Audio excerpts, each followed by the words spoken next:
Late afternoon settled softly over the mountain town of Silverpine.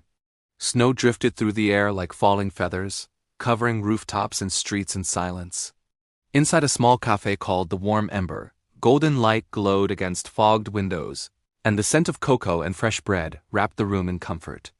Conversations murmured gently, cups clinked, and for most people, it was just another peaceful winter day. Then the door opened. A small girl stepped inside, pushing the heavy glass with both hands. Her name was Maya Ellison, and she was 9 years old. Her cheeks were red from the cold, her wool hat slightly crooked, and her breath came in careful bursts. What caught people's attention, though, was the way she walked. One of her legs was prosthetic, clearly not fitted properly, forcing her into a stiff, painful limp. Maya didn't complain. She never did. She scanned the cafe, not looking for company, just for a place to sit.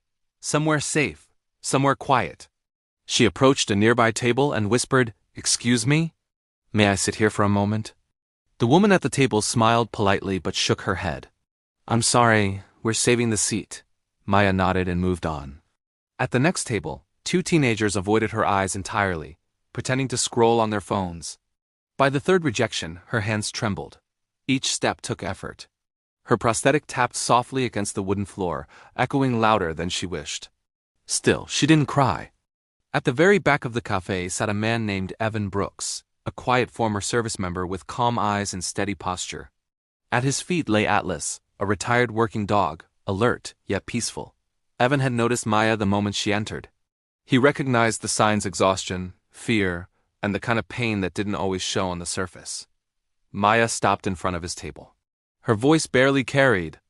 "Sir, may I sit here for just a little while?" Evan didn't hesitate. "Of course," he said warmly, pulling out a chair. As Maya turned to sit, her prosthetic caught on the edge of a rug. She stumbled. Evan was on his feet instantly, steadying her with practiced care. Atlas rose too, standing close, not threatening, just present. "You're all right," Evan said gently. They sat together. Evan ordered Maya hot chocolate and a sandwich. She ate slowly, as if unsure whether the food was truly hers. After a while, Evan spoke softly. "Maya, do you have someone waiting for you?" She shook her head. "I live with a relative," she said quietly. "But it's hard there." She didn't go into details. She didn't need to. Evan listened without pushing. He noticed the way her prosthetic pinched, how she winced when she shifted, how she spoke as if she were used to being ignored. "You deserve to be comfortable," Evan said. "And safe." That was when Maya looked up, eyes shining.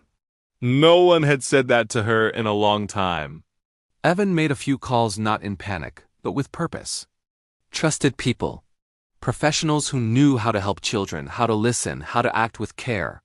That evening, Maya was taken somewhere warm and welcoming, where doctors adjusted her prosthetic properly, and kind voices asked what she needed. In the days that followed, Maya found herself in a place where she was believed, supported, and protected. Her schooling resumed. Her laughter returned slowly, like sunlight after a long winter. Evan didn't disappear. He visited. He encouraged her steps as she learned to walk without pain. Atlas became her quiet companion, always nearby, always calm. And one afternoon, back at the Warm Ember, Maya walked in confidently. No limp, no fear. She waved at Evan from across the room and chose her seat freely.